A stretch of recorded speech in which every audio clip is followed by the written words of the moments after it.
Leemos Mateo capítulo 11, versículo 1 al 19. Cuando Jesús terminó de dar instrucciones a sus 12 discípulos, se fue allí a enseñar y a predicar en las ciudades de ellos. Y al oír Juan en la cárcel los hechos de Cristo, le envió 2 de sus discípulos para preguntarle: ¿eres tú aquel que había de venir o esperamos a otro? Respondiendo Jesús les dijo: id y haced saber a Juan las cosas que oís y veis.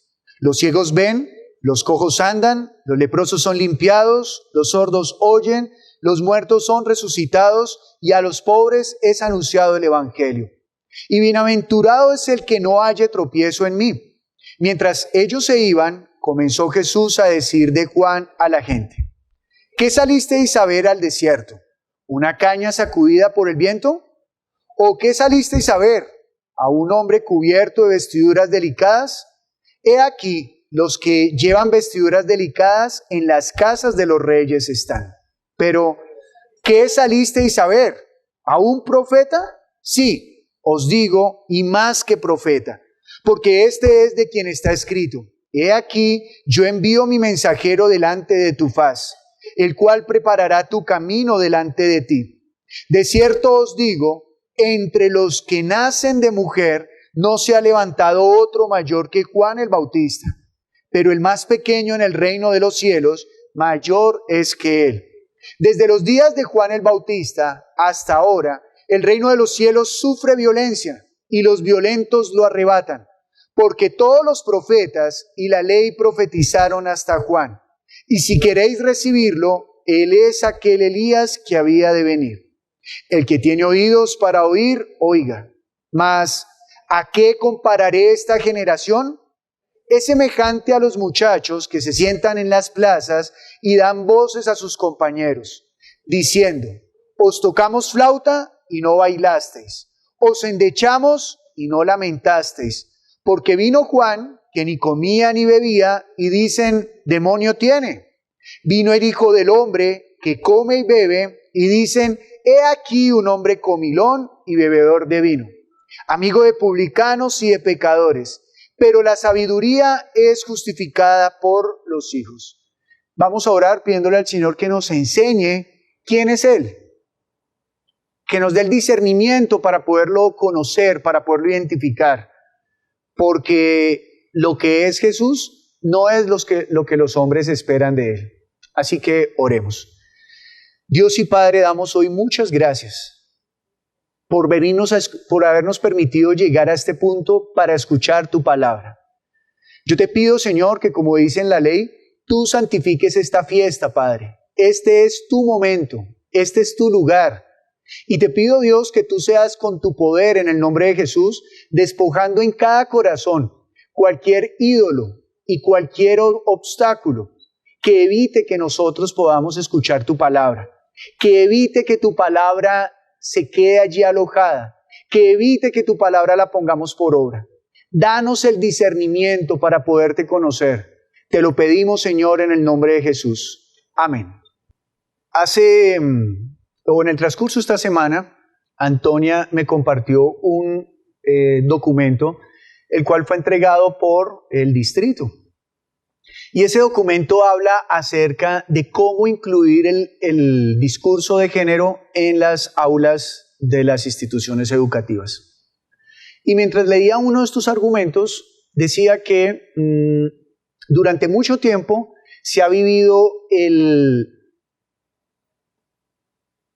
paradigma de que el hombre es superior a la mujer y que por lo tanto la mujer ha sido segregada, ha sido lastimada, ha sido aislada, ha sido separada de alguna manera de la sociedad.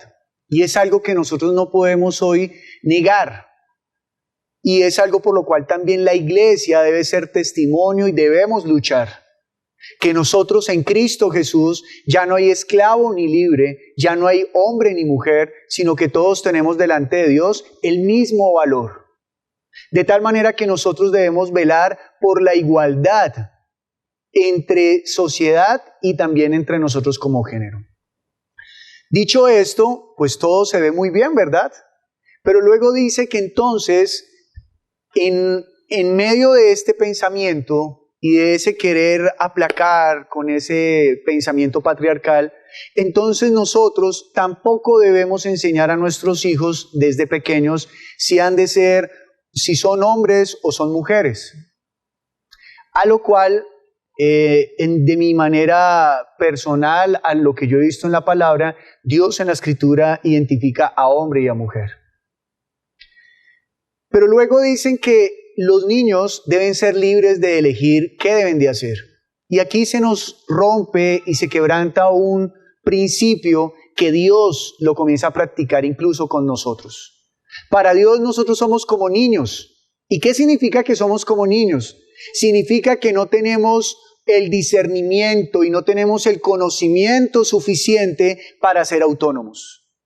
Significa que necesitamos ser formados por Él. Significa que Él nos muestra el camino para poder aprender a discernir entre lo que es bueno y lo que es malo. De tal forma que si nosotros somos padres y somos adultos que tenemos algún tipo de influencia sobre los niños, debemos enseñar a los niños a discernir entre lo que es bueno y lo que es malo, entre lo que es justo y lo que es injusto, a la luz de la palabra. Esa es nuestra responsabilidad como adultos. Y no podemos permitir que nos quiten el deber, porque ni siquiera es un derecho, es un deber de que nosotros formemos a las generaciones que están comenzando a vivir. Su responsabilidad como padre es enseñar a sus hijos a vivir en Cristo Jesús, para que ellos cuando crezcan y sean adultos puedan aprender a discernir en la vida. De la misma manera, Dios nos enseña a nosotros a discernir, a poder entender su camino. El camino de Dios es insondable, dice la palabra de Dios. Pero Él no nos ha dejado solos. Él es el buen pastor que está caminando con su iglesia y le enseña cuál es el camino. Dios no le dijo a las ovejas, escojan el camino y ya no hay pastor. Al contrario, dice la palabra del Señor que tuvo misericordia porque al ver al pueblo de Israel disperso como ovejas sin pastor, le dolió. Así que Él dijo, yo les daré pastores conforme a mi corazón, no conforme al corazón del hombre, no conforme al corazón pecaminoso, no conforme al corazón del mundo, sino conforme a mi corazón. De tal forma que Dios está interesado en que nosotros aprendamos a discernir, y Él es el maestro que nos enseña a nosotros a discernir. Esta porción que acabamos de leer es una porción que nos lleva a que nosotros como iglesia debemos plantarnos firmemente en las palabras del Señor para que aprendamos a discernir, porque aún los más estructurados en la palabra para cuando llegó Jesús no pudieron discernir en Jesús lo que Dios quería que vieran en Él. Y comienza la palabra diciendo, cuando Jesús terminó de dar instrucciones a sus 12 discípulos, se fue allí a enseñar y a predicar en las ciudades de ellos. Cuando dice de ellos, no se está refiriendo a las ciudades de los 12 discípulos, porque a los discípulos les estaba, recuerde usted que en el capítulo número 10, comenzó él a hablar acerca de la elección de los 12 discípulos. ¿Por qué? ¿Por qué él eligió allí a 12? Porque antes dice que Él tuvo compasión de las personas. Lea conmigo por favor el capítulo número 9 de Mateo, versículo número 36. Jesús va caminando, o como Él acostumbraba a parar en algunos lugares, y habían multitudes, habían muchas personas. Y dice Mateo capítulo 9, versículo 36, y al ver las multitudes, tuvo compasión de ellas, porque estaban desamparadas y dispersas como ovejas que no tienen pastor. Él tuvo compasión, Él dijo, no las puedo dejar sin pastores. Yo me iré y estaré en el reino de los cielos, mas no los dejaré huérfanos, yo les enviaré mi Espíritu Santo. Pero el Espíritu Santo no es algo que se aparece, como que usted está mirando y de un momento a otro, uy, algo se movió, y ese es el Espíritu Santo. No, la Biblia enseña que el Espíritu Santo se manifiesta a través de los justos. Así que cuando nosotros hemos recibido la palabra del Señor y hemos sido justificados por su sangre, lo que evitaba que el Espíritu Santo habitara en nosotros ya no está. ¿Qué es eso que evita que el Espíritu Santo esté en nosotros? El pecado. Pero por la sangre de Cristo Jesús yo soy limpio, ahora su Espíritu está en mí, Cristo está en mí, ahora Cristo obra a través de mi vida. Pero además de la iglesia, Él ha llamado a unos para que pastoreen. Y entonces Él llamó aquí a estos 12. Y dice el versículo 37, entonces dijo a sus discípulos, a la verdad la mies es mucha, mas los obreros pocos. Y es algo que el Señor Jesucristo dijo, los obreros son pocos. No lo podemos contradecir, hay pocos obreros. Por lo tanto, el que dice, rogad pues al Señor de la mies que envíe obreros a su mies. Y entonces Él nos enseña a nosotros que debemos rogar que el Señor envíe obreros a su mies. Pero ¿de qué manera necesitamos que los envíen? Ya vimos a través de todo el capítulo 10 que Él llamó a los 12 discípulos y luego les enseña y les indica la misión, les señala lo que van a sufrir, lo que van a padecer, pero que no se preocupen, al final habrá una recompensa. Llegados al capítulo 11, cuando termina de darles instrucciones, si les da instrucciones, ¿qué quiere decir? Que ahora le corresponde a los 12 irse. De manera que este es uno de los pocos momentos donde Jesucristo queda sin los 12. Él está allí sin los 12. Y dice que ahora se va por las ciudades ¿de quiénes? De las multitudes.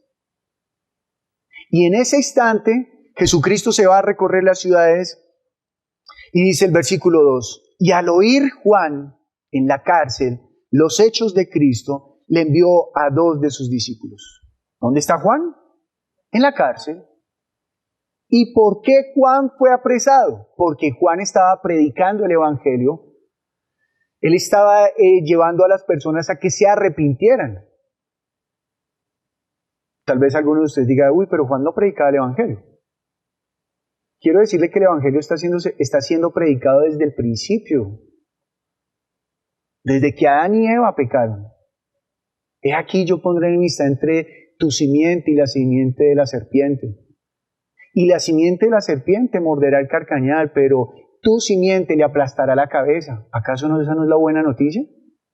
Que por causa de quien el hombre cayó en pecado, aquel que tentó, ahora está diciendo que será aplastada la cabeza. Esa es una buena nueva. Que Dios va a enviar a alguien, a una simiente que destruirá a Satanás, le quitará el poder. El evangelio está predicado desde antes. Así que dice acá que Juan está en la cárcel y que al escuchar esto de Jesús, le mandó a 2 discípulos. Y estos discípulos llegaron a Juan, versículo número 3, para preguntarle.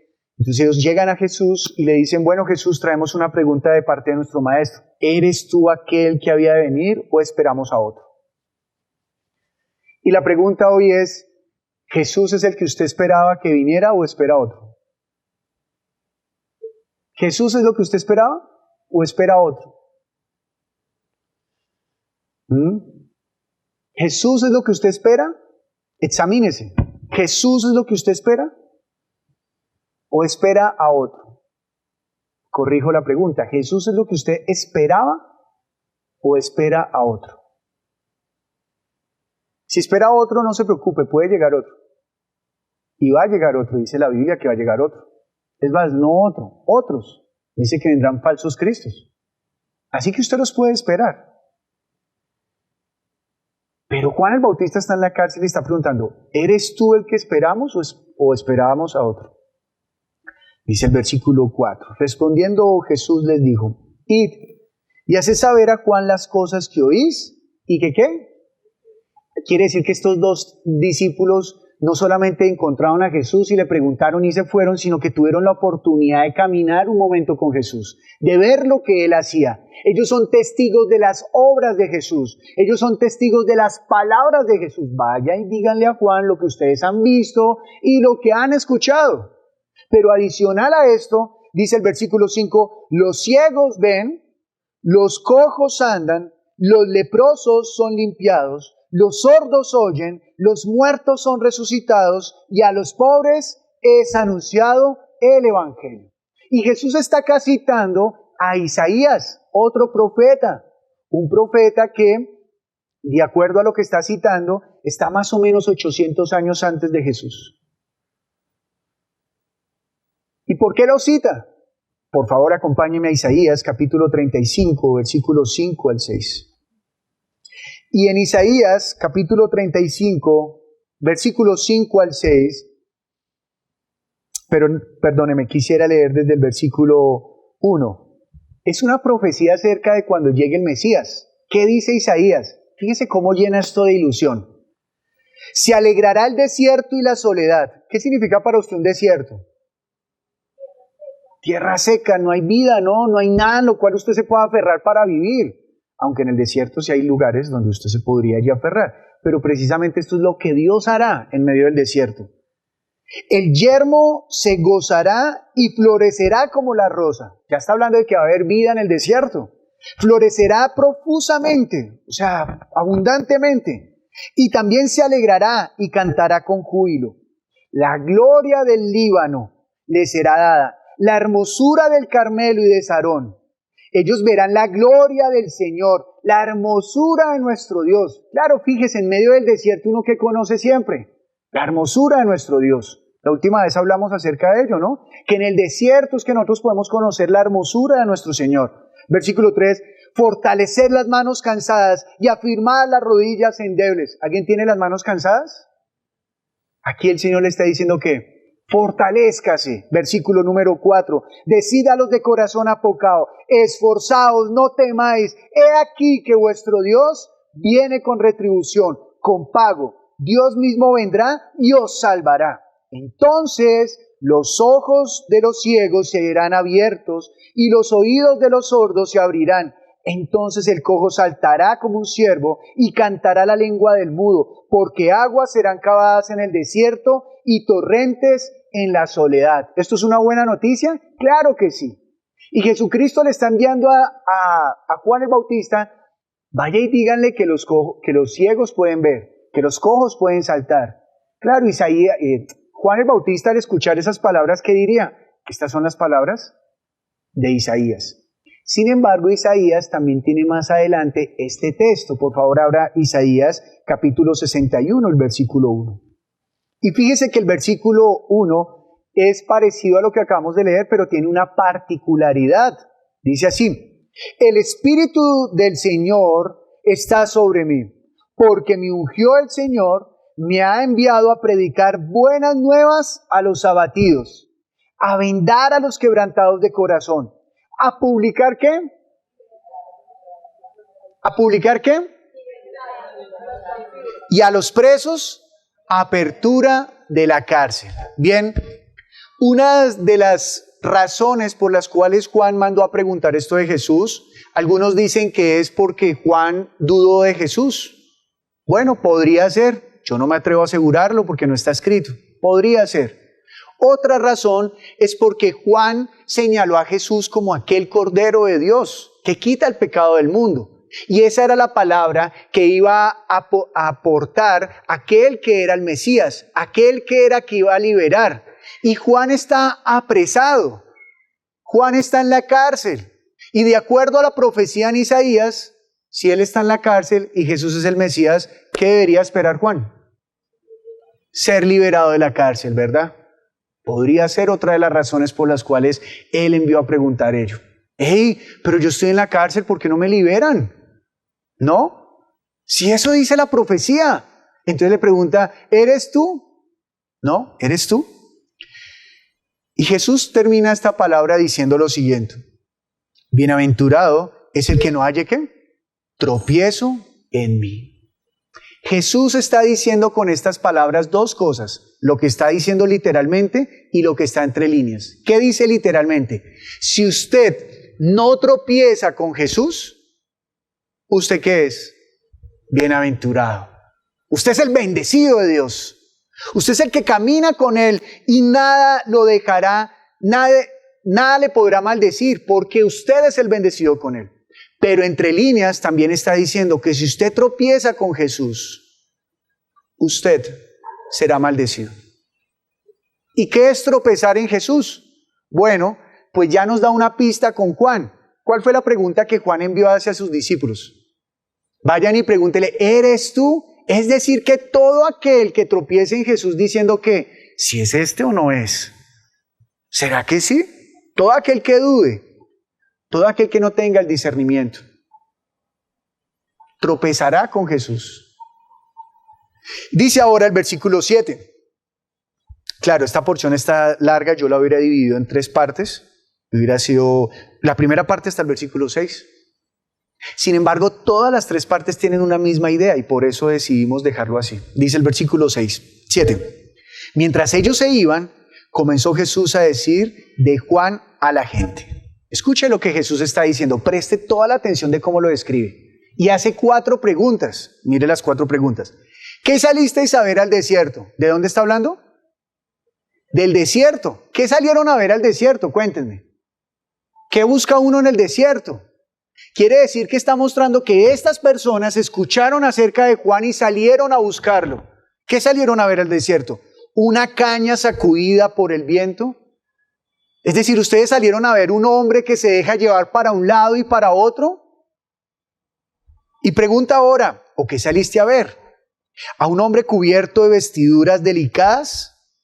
He aquí, los que llevan vestiduras delicadas en las casas de los reyes están. Pero, y viene la otra pregunta, ¿qué salisteis a ver? ¿A un profeta? O sea, les está preguntando, ¿ustedes lo reconocieron como profeta? Y tal vez usted diga, bueno, pero todo esto de Juan a mí como que poco y nada me afecta. Tranquilo. Y Jesús contesta, sí, os digo, y más que profeta. ¿Cuál es el carácter de un profeta? ¿Qué es lo que un profeta debe hacer? ¿Adivinar? ¿Qué debe hacer un profeta? ¿Decirle el número del chance para hoy? Decirle, hermana, yo le profetizo que usted se va a ir para otra ciudad. ¿Sí? ¿Eso es lo que debe hacer el profeta? ¿Que le diga a usted que usted está mal? ¿Qué debe hacer el profeta? El profeta es aquel que habla en nombre de Dios. Por eso una de las claves que nosotros vemos al leer los profetas es que dice, el Señor dijo, o voz del Señor. Lo primero entonces que hace es decir ¿qué? La palabra del Señor, no su propia palabra. Otra cosa que hace el profeta es que llama al arrepentimiento al pueblo, a aquel que lo está escuchando. ¿Se acuerda de, de Jonás? Cuando llegó a Nínive, él llegó llevando la palabra ¿de quién? De Dios. Y estaba invitando al pueblo ¿a qué? Al arrepentimiento. ¿Con qué propósito? Que no fuesen destruidos. Y el pueblo se arrepintió y no fueron destruidos. ¿Bueno Dios? Claro que sí. ¿Así que los profetas son de bendición? Claro que sí. Pero los profetas no gustan. Sí, no gustan. Porque el profeta es el que le dice, hermano, arrepiéntase. Eso no es, arrepiéntase. Y ahí donde usted diga, sí, y no se arrepienta. Bueno, después vuelve el profeta otra vez con una palabra más fuerte. Hermano, que se arrepienta. Y el problema es cuando el profeta ya no vuelva a decir nada y usted no se ha arrepentido. Porque dice, debe ser que ya estoy bien. Viene el momento de la destrucción. Y entonces, aquí es donde Juan también es posible que haya enviado a preguntar si Jesús era el que esperábamos. Otra razón, ya les he dado 2, ¿no? Una tercera razón, vaya conmigo a Mateo, capítulo número 3, versículo 10. Está Juan predicando.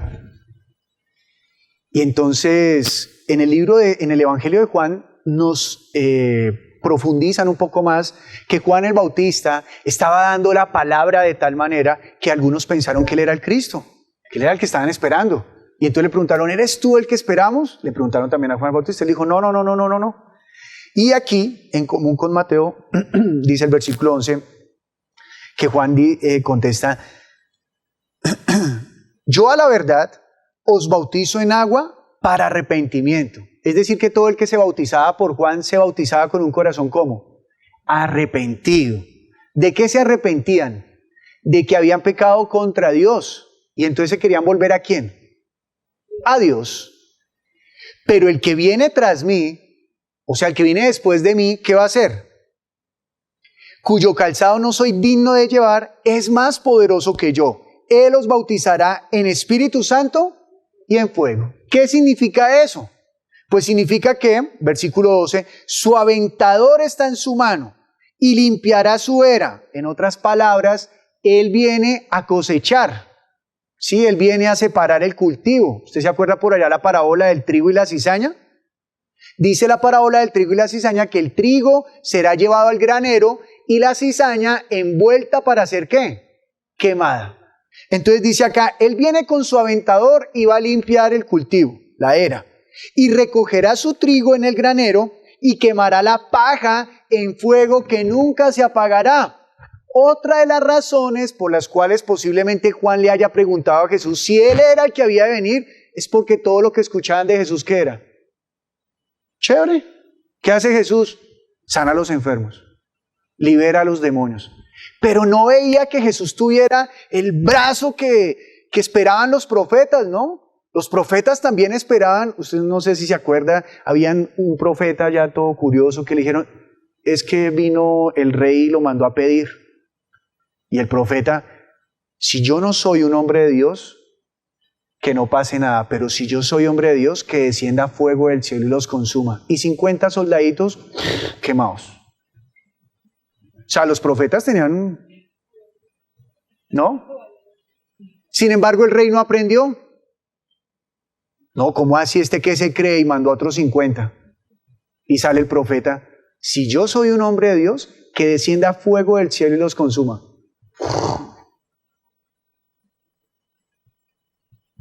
Pues el rey es rey, ¿cierto?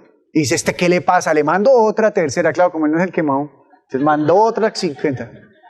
Pero en estos 50 hubo un hombre sabio.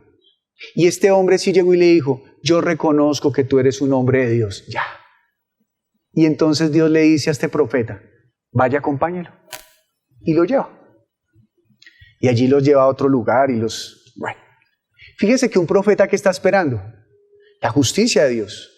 Estaba Jeremías en la cisterna y le daban solamente pan, ¿no? En la cisterna es en el inodoro de la época. Y allá estaba él amarrado. Y le dijo el rey, cuando vuelva, morirá, bueno. Y le dice Jeremías en la cisterna, ahí oliendo a hediondo, golpeado, amarrado. Le dice, si usted vuelve quiere decir que yo no soy un hombre de Dios, pero cuando usted vuelva, pero usted no va a volver. Usted va a morir porque esa es la profecía de Dios y Dios traerá justicia sobre este pueblo. Al cabo de unos días estaban sacando a Jeremías libre y los que estaban con ese rey pagando escondedero porque iban a morir y murieron. Fíjese que el carácter del profeta muestra la fuerza de Dios. Así que ¿qué estaba esperando también Juan cuando vino Jesús? Pues que mostrara esa furia implacable, ¿no? Sin embargo, fíjese que aunque Juan conocía las Escrituras, también en esto estaba un poco ciego. Y vamos a ver por qué. Versículo número 10. Dice entonces Jesús continuando, sigue hablando acerca de Juan el Bautista. Estamos en Mateo capítulo 11, versículo 10. Porque este es de quien está escrito. He aquí, yo envío mi mensajero delante de tu faz, el cual preparará tu camino delante de ti. Es decir, que Jesús está señalando a Juan el Bautista como ¿quién? Como aquel Elías o aquel profeta que habría de preparar el camino para cuando llegara ¿quién? El Señor Dios Todopoderoso. Versículo 11. De cierto os digo, entre los que nacen de mujer no se ha levantado otro mayor que Juan el Bautista, pero el más pequeño en el reino de los cielos mayor es que él. Desde los días de Juan el Bautista hasta ahora, el reino de los cielos sufre violencia y los violentos lo arrebatan, porque todos los profetas y la ley profetizaron ¿hasta dónde? Hasta Juan. Jesús está señalando el propósito de Juan. ¿Qué decía de Juan? Que Juan vendría antes de que llegara el Señor, pero ya llegó el Señor. Quiere decir que el propósito de los profetas y de Moisés ya se cumplió. ¿Cuál era el propósito de Moisés y los profetas? Decir que necesitábamos a un Salvador y que iba a venir. Pero cuando Juan aparece, Juan dice, ha llegado.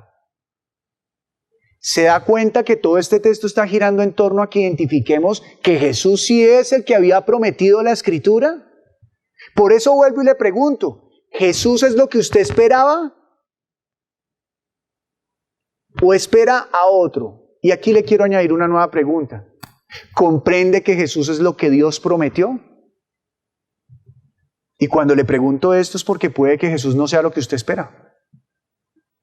Porque tal vez nos enseñaron que Jesús vino fue a complacer nuestras necesidades. Que Jesús vino fue a servirnos a nosotros. Y así es, vino a servirnos.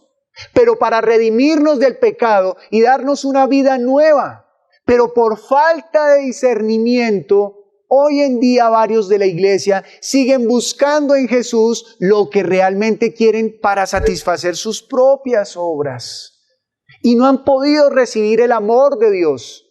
Porque recibir la voluntad de Dios y poder identificar a Jesús como el Mesías es recibir toda la plenitud de Dios para mí, toda la herencia de Dios para mí. Y como iglesia nos falta discernimiento. Sin embargo, dice que hasta Juan, que Juan es el más grande de todos. Más grande que Abraham, más grande que Moisés, más grande que David, más grande que Salomón, más grande que el mismo Adán. Él es el más grande, Juan el Bautista. Sin embargo, dice que a partir de Jesús se comenzó a predicar del reino de los cielos. Y todo aquel, como usted y yo, que podamos ver el reino de los cielos en Cristo Jesús, somos mayor que Juan. Es una gran bendición porque nos está haciendo que partícipes del reino de los cielos. Somos sus hijos, nos ha acercado, porque si reconocemos a Jesús, Él es el Mesías que vino a darnos libertad. Él es aquel Mesías que vino a sanar nuestro corazón. Es aquel Mesías que vino a restaurar nuestra vida, que vino a hacernos útiles en esta tierra. Porque mientras nosotros vivamos en esta tierra, haciendo lo que esta tierra nos enseñó, somos inútiles en esta tierra. Somos como la sal sin sabor. Pero cuando somos usados por Dios, ahí cobramos nuestro valor y venimos a ser la humanidad que Dios creó para que fuéramos la sal de esta tierra, la luz de esta oscuridad. Dios nos creó en las tinieblas para que usted y yo brilláramos por su luz. Dios nos creó en esta tierra sin sazón para que nosotros fuésemos la sal. A mí me impresiona, nosotros nos deleitamos viendo paisajes, nos deleitamos viendo amaneceres, nos deleitamos viendo atardeceres, nos deleitamos viendo las obras de los hombres. Usted ha visto la foto, como es tan fácil ahora ir a Europa, o mejor, es tan fácil ir y endeudarse yendo a Europa. ¿Usted ha visto las fotos ahora debajo de la Torre Eiffel? Sí, ahora es muy común, ¿no? Todos con la foto de la Torre Eiffel, ¿no? Yendo a Turquía, bueno, a todos estos lugares que ahora están de moda. Y está bien, si puede ir, vaya. Pero no se endeude. Vaya, ahorre y vaya. Pero fíjese cómo contemplamos todo ello. Cuando lo mejor de este mundo somos usted y yo. Por eso lo mejor que puede pasar y el mejor paisaje es este. La iglesia reunida en el nombre de Dios. Porque dice la Biblia, y yo me gozo, dice el Señor, yo me gozo de que en cada rincón de la tierra hay alguien que me honra. ¿Entiende? ¿Entiende que lo que el enemigo quiere cuando usted se trasnocha un sábado y llega cansado, agotado el domingo, lo que quiere es que usted no le rinda el homenaje a él? ¿Es que usted no pueda contemplar esta belleza? Esto es lo mejor que Dios nos ha dado. Y yo sé que en medio de nosotros hay fricciones, hay humores y hay olores. Yo sé. Pero en medio de esto a Dios le plació mostrar su gloria. Y entonces, en este punto dice Jesús, y si queréis recibirlo, Él es aquel Elías que había de venir. El que tiene oídos para oír, oiga. Fíjese lo que primero dijo. Primero echó un discurso y dijo, bienaventurado el que no tropiece en mí. Ese discurso fue en cuanto a su obra. Ahora da un discurso en cuanto a Juan el Bautista, diciendo, y si ustedes quieren saber, él era el que venía antes del Cristo. El que tenga oídos para oír, oiga. Quiere decir que este discernimiento no es físico. Este discernimiento es espiritual. Nosotros aprendemos a identificar a Dios y a identificar lo que Él quiere para nosotros de una manera espiritual. El que tenga oídos para oír, oiga. Jesús no está diciendo, cada vez que usted lea en la Biblia, el que tenga oídos para oír, oiga, lo que está llamando es la atención de ¿qué? ¡Hey! Yo quiero que me escuchen con el espíritu, no con la carne. Yo quiero que me vean con los ojos del espíritu, no con la carne. El que tenga oídos para oír, oiga. Es decir, el que esté despierto espiritualmente, oiga lo que le estoy anunciando, para que pueda tener la vida, para que no se extravíe, para que pueda hallar el camino. Y finalmente, ya no va a hablar ni de él, ni va a hablar de Juan, ahora va a hablar de la humanidad. Dice así, versículo 16. Mas, ¿a qué compararé esta generación? Y no piense solamente en los que vivieron 10 años después de Jesús. Generación es esta época. ¿A qué compararé esta época?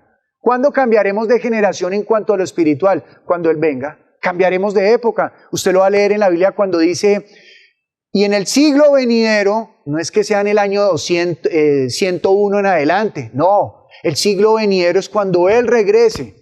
Y en la época venidera, y en el eón venidero, allí está hablando de ello. Aquí está diciendo, ¿a qué compararé esta generación? Es decir, a todo este mundo, ¿a qué lo compararé? Y dice así, es semejante a los muchachos que se sientan en las plazas y dan voces a sus compañeros diciendo, os tocamos flauta y no bailasteis, os endechamos y no lamentasteis.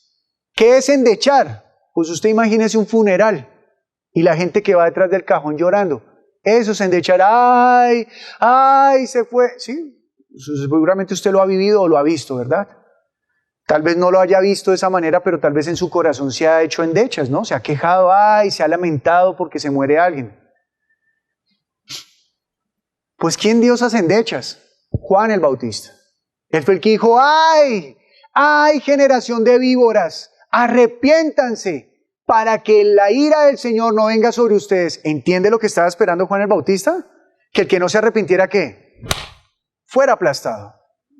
¡Ay de ustedes! Pero ¿y quién es el Señor Jesús? El Señor Jesús es el que se puso con la flauta. ¡Ey! Vamos a recibir la gracia.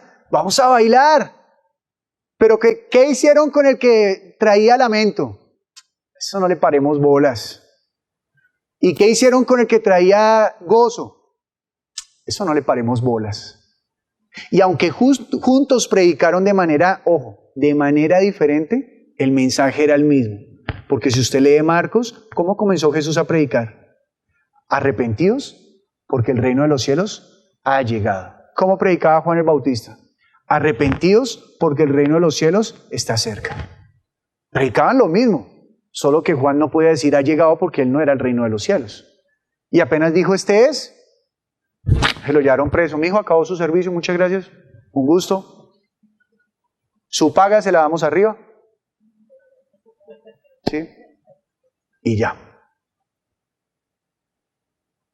¿Quiere la cabeza pegada o le pagamos arriba?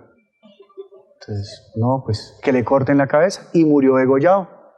Por amor a la palabra de Dios. Por amor a la palabra de Dios. Y Jesús sigue acá explicando, versículo 18. Porque vino Juan que ni comía ni bebía. Y decían, ¿quién era Juan? Juan era ese hombre que se la pasaba en el desierto comiendo solamente miel y langostas o cangrejos. Bueno, cualquiera de las dos. Eso es la comida típica de un profeta en la Biblia. ¿Y se vestía con qué? ¿Con ropa fina? No. Con pieles de camello, cosas burdas, y fuera del hecho también hablaba burdo. ¿Sí? Imagínese, iba y le decía al rey, usted sí es bien hipócrita acostándose con la esposa de su hermano, ¿no? ¡Al rey! Pero él no le importaba porque él era fiel ¿a quién? A Dios. ¿Pero qué decía la gente? Demonio tiene. Bueno, no se preocupe que acá están hablando de la iglesia, ya le voy a contar cómo. Y luego dice, y vino el Hijo del Hombre que come y bebe. Entonces este ya no era así, ya no era tan rudo, sino que él sí, pues tenía pues tampoco tenía ropa fina, pero pues él sí andaba allí bien, ¿no? Y andaba, comía con unos, con otros. ¿Y cómo lo trataron? He aquí un hombre comilón y bebedor de vino, amigo de publicanos y de pecadores. Ya terminamos con la última frase para que la podamos entender. Y aquí está reflejada la iglesia. Pero no se preocupe.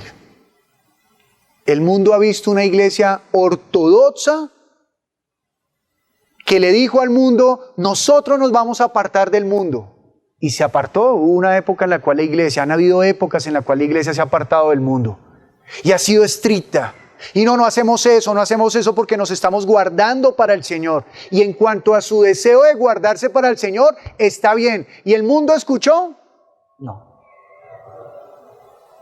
Pero también vino la iglesia chévere, la iglesia cool, ¿no? Allá algunos pastores que salen locos, vistiéndose en raro y todas esas cosas, bueno, y quieren como acercarse a la gente. Se acercan a los pecadores, caminan con ellos, andan con ellos. Sin embargo, ¿el mundo qué hace? No importa cómo venga la presentación del Evangelio. El que no sepa que Jesús es quien es, no lo va a aceptar. No lo van a aceptar. Habrá un día en el cual aceptará, todo el mundo va a aceptar a Jesús, ¿sabía? Que la Biblia habla de eso. Un día todo el mundo aceptará a Jesús. Ojo que estoy diciendo todo el mundo lo aceptará, no todo el mundo se salvará. Porque el día que todo el mundo acepte a Jesús es porque ya no lo van a ver con su forro de oveja, sino lo van a ver con su vestido de rey. Y toda lengua se arrodillará y confesará que Jesús es el Cristo, para la gloria de Dios Padre. Pero allí será tarde para muchos, porque estaban esperando a otro. O tal vez tomaron el nombre de Jesús para formarlo a su manera, a su semejanza. De tal manera que aquí viene una enseñanza, mis amados. Estamos en un mundo que no tiene discernimiento espiritual. Y la iglesia es la que tiene que tener el discernimiento espiritual.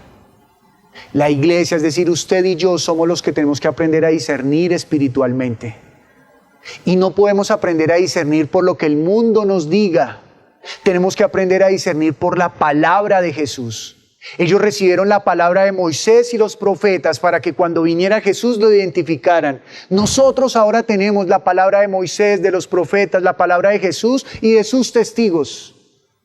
Si tú aprendemos a identificar a Jesús, nos vamos a perder, mi amada iglesia. Nos vamos a extraviar. Y no importa qué forma adoptemos, si muy ortodoxos o queriendo ser chéveres con la gente, si no tenemos el Evangelio, estamos igual que el mundo, perdidos, extraviados, ciegos, como ovejas sin pastor. Necesitamos venir a la fuente que es la palabra de Dios. Esto es letra muerta. Pero cada vez que estas hojas y esta tinta se encuentra con alguien que realmente está buscando a Dios, que realmente se quiere despojar de sus propios pensamientos y le está diciendo al Señor, háblame Señor, yo estoy dispuesto a renunciar a lo que tú me digas, háblame Señor, y se acerca a estas palabras entonces son vida. Son vida. Porque para muchos las palabras de Jesús fueron puro embuste. Este está loco, dijeron por ahí en Lucas. Este es otro de esos Cristos que se han autoproclamado. Pero a los que lo escucharon con fe, a los que tuvieron oídos para oír, ellos nacieron de nuevo. Ellos entraron al reino de los cielos y ellos aprendieron a discernir entre lo que es de Dios y lo que no es de Dios. Así que viendo la época en la cual estamos, amada iglesia, ¿usted se va a dejar regir por lo que dice el mundo o por lo que Dios nos ha enseñado? Padres, ustedes no se dejen quitar la autoridad por el gobierno. Su responsabilidad delante de Dios es formar a sus hijos, fórmenlos. Y su primera responsabilidad, antes que formarlos académicamente, es formarlos en la vida espiritual, que tengan vida en el espíritu. Que tengan vida en el espíritu.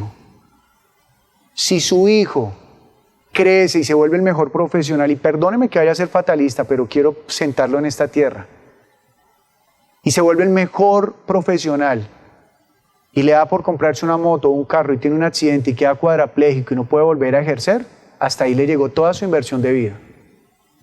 Pero si usted lo forma en la vida espiritual, aunque muera, vivirá para siempre. A los que no son padres, ustedes también tienen una responsabilidad. Tenemos una responsabilidad como iglesia de servirnos unos a otros para formarnos y ayudarnos a tener discernimiento en cuanto a la palabra de Dios.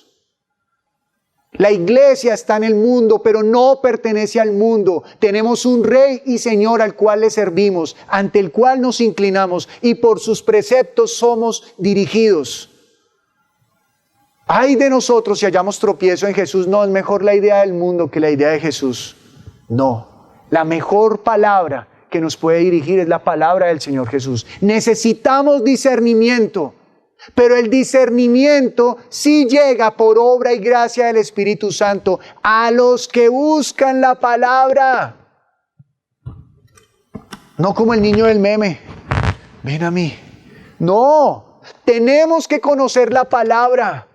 Y Él nos la recordará en cada momento y no nos tendremos que preocupar qué hablar. Sabremos qué decirle al mundo cuando nos pidan respuesta de nuestra fe. Porque tenemos un discernimiento más alto. Nunca compare la sabiduría de este mundo a la sabiduría de esta escritura. Y yo sé que puede usted sentir pereza, sueño, etcétera, etcétera, cuando se acerque a la Biblia. Pues mi amado, el deseo de la carne para la carne y el deseo del espíritu para el espíritu. Hemos sido llamados a una guerra, a vencer. Y necesitamos levantar una iglesia con discernimiento, que aprenda a identificar quién es Cristo Jesús y que no nos lo dejemos maquillar. Porque si nos vamos tras un falso Cristo, nos estaremos perdiendo. Así que todo aquel que crea en Cristo Jesús será libre de condena y tendrá acceso al reino de los cielos, una vez y para siempre. Habiendo dicho esto, ahora sí podemos entender. Pero la sabiduría, es decir, Cristo y las palabras de Cristo, es justificada por los hijos. Es decir, que va a haber un día en el cual la gente va a decir, pero a mí nunca me hablaron de Jesús. Claro que sí, claro que sí. Y aquí están unos que creyeron, así también lo va a decir Hebreos. Esta multitud de testigos dan testimonio en contra de todo aquel que diga que Jesús no era. Así que nosotros que hemos recibido la palabra, ya no tenemos excusa. La palabra de Dios ha venido a nosotros. Y nos corresponde ejercitarnos en el mundo espiritual para poder dar respuesta a la misma iglesia, a nuestra vida y al mundo mismo. Somos la luz, somos la sal de este mundo. Amén. Así que siempre recuerde, Jesús no es lo que esperan los hombres. Jesús es lo que Dios espera de Él. Amén. Vamos a orar. Padre, te damos muchas gracias, Dios. Porque en medio de tu palabra hallamos la vida, en medio de tu palabra hallamos el regocijo. Así que Señor Jesucristo, hoy nosotros nos inclinamos ante tu nombre y te pedimos perdón. Te pedimos perdón, Señor, perdónanos por a veces buscar de ti una imagen errada. Por a veces buscar de ti las respuestas y el pensamiento conforme a nuestros temores, conforme a nuestras dudas, conforme a nuestros errores, a nuestros pecados. Perdónanos, Dios. Perdónanos porque tú no eres conforme a lo que nosotros pensamos. Tú eres, Señor, aquel que vino para agradar al Padre. Y en ti, Señor, encontramos la sabiduría y el discernimiento para poder entender cuál es el camino del Padre. Señor, gracias, Dios. Gracias por hoy darnos esta vida. Y yo te pido que tú también nos perdones como iglesia, porque estamos dormidos, papá. Estamos dormidos, Dios. No queremos acercarnos a la palabra. Gastamos horas y horas divirtiéndonos. No está mal que nos divirtamos. Está mal es que demos prioridad a ello antes que edificar nuestro espíritu. Padre, por favor, ayúdanos a reconocer que en ti, Jesús, está nuestra salvación. Tú eres nuestra roca, Señor. ¿A quién más iremos si solamente tú tienes palabras de vida eterna? Perdónanos porque como padres no hemos, Señor, recibido o asumido esa responsabilidad de edificar a los niños en tu palabra. A veces nos concentramos solamente en que sean alguien según este mundo, pero en ti ya son tus hijos por la fe en Cristo Jesús, Señor. Ayúdanos a atesorar y a contemplar esa belleza, Padre. Ayúdanos, Señor, a contemplar y a valorar la belleza de estar todos juntos, reunidos como hermanos en tu nombre, Jesús. Esto es lo más bello, Señor, que existe en todo el planeta. La congregación de los santos. Gracias, Señor. Gracias, Dios. Te invitamos a que te suscribas al canal de Nuestra Iglesia Viva y actives la campanita de notificaciones.